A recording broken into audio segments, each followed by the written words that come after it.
2024-25 থেকে 2033-34 পর্যন্ত প্রায় 10 বছর মেয়াদী একটা এক্সপানশন প্ল্যান আমরা করছি, যেখানে আমাদের হলো যে 2034-35-এ যাতে আমাদের 47টি এয়ারক্রাফট থাকে বিমানবহরে। সেই হিসাবে আমাদের বর্তমান 21টি আছে, 21টি থেকে 6টা ফেজ আউট হয়ে যাবে।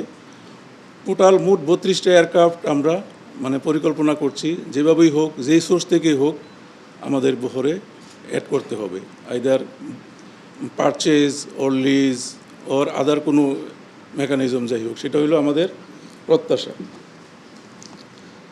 আচ্ছা, আরেকটা বিষয় যেটা গ্রাউন্ড হ্যান্ডলিং নিয়ে, গ্রাউন্ড হ্যান্ডলিংয়ের যে স্ট্যান্ডার্ড যাত্রীদের প্রত্যাশা, গ্রাউন্ড হ্যান্ডলিং শুধু যাত্রী না, বিভিন্ন এয়ারলাইন্সের গ্রাউন্ড হ্যান্ডলিংয়ে বিমান একদম লাইসেন্সদারি আমাদের এই বাংলাদেশের যত এয়ারপোর্টগুলো আছে, ঢাকা না শুধু, সবটারই লাইসেন্সদারি, সিভিল এভিয়েশন লাইসেন্সদারি গ্রাউন্ড হ্যান্ডলার হইল বাংলাদেশ বিমান।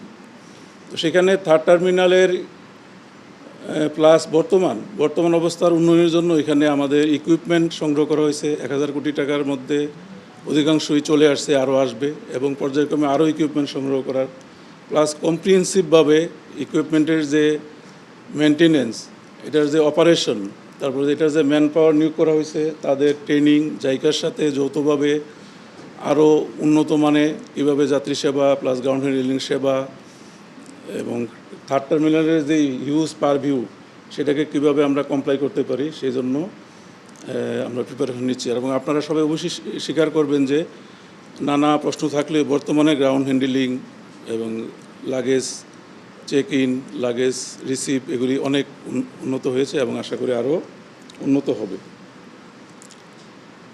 আরেকটা আমি ব্রডহেডে বসে থাকে এলো আমাদের এই বিষয়টাতে আমরা খুবই ফোকাস হতে চাই যে টিকেটিং এরিয়া নিয়ে যাত্রীদের থাকে এই প্রশ্নের। আমরা এখানে আসলে এটার পুরাপুরি সলিউশনের জন্য আমরা এগিয়েছি এবং সেখানে ডিজিটাল যোগ করা হয়েছে। তো এটার যে অন্যান্য ফিচার আছে অনেকগুলা, সেগুলি সবগুলো ইমপ্লিমেন্টেশন নাই, কিন্তু সেখানে আমরা আপনাদের মতো হাইলি ফোকাস করতেছি যে আসলে একটা টিকিট নাই আবার সিট ফাঁকা, এই থেকে যাতে আমরা ওপেনলি করে আমরা মুক্ত হইতে পারি। এবং এখানে আমি আপনাদের আহ্বান জানাচ্ছি, তথ্য এবং দিয়ে আমাদের সহযোগিতা করবেন। আমরাও আমাদের বিভিন্ন স্টেশন, আমাদের যে ট্রাভেল এজেন্ট আছে, সবার কাছে এই বার্তা দিয়েছি, আরও কঠিনভাবে দিব যে এই থেকে আমরা 100% মুক্ত হতে চাই, এটা আমাদের একটা টার্গেট। এবং এর সাথে সাথে শুধু এই না, তাদের যে অনলাইন চেকিং, তারপরে ডিফারেন্সিয়াল প্রাইসিং, তারপরে বিভিন্ন যে অনলাইন পেমেন্টগুলো ব্যবহারের ক্ষেত্রে কিছু একটা হইল আমাদের, আপনারা স্বীকার করবেন যে যাত্রীদের প্যাটার্ন একটু আমাদের যারা ওয়ার্কার, বিশেষ করে হজ যাত্রী, সবার এরকম ফেসিলিটিস নেই।